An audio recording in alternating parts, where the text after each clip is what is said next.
Greetings. In this video I want to show you how to turn on and off an Amazon Fire TV without the remote control, and also how to make the volume go up or down without a remote and the HDMI selection ports.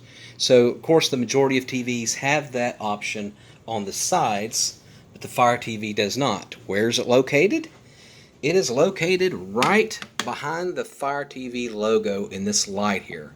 So what you have to do is feel around right behind this light, and to turn it on you just press it once.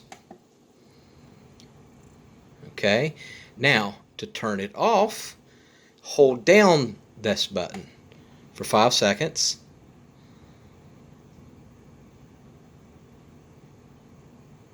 and that should power it off. There we go. Now to go to the menu, let's say that we want to change HDMI ports. What we do is we turn it back on, and then we hit the button again to go to menu, which will be here on the side. So let's go ahead and hit it once. Now what we're going to do is hit it a second time to get to the menu. Right here is the menu. There's the volume up and volume down. So let's go to the volume up first, or let's do volume down.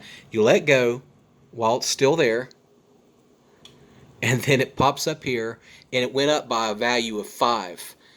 To make it go up another value of 5, you have to keep clicking and go all the way around to go back to volume up, and now it's going to go up another value of 5. See that? And of course to do volume down, it's the same thing.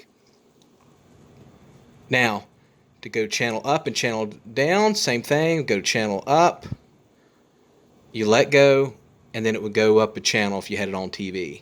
Now let's change the HDMI. So what we have to do to get off, we have to take power menu off by clicking it once, or actually exit it, let go. Now to get to HDMI, to where we change HDMI ports, we hit this again once, and then we let it go, and it'll eventually go to HDMI. You have to give it a few seconds. See? Let's go to HDMI 3, and you let go, and then that'll take it to HDMI 3. There we go. Alright, thank you for watching, and make sure you subscribe.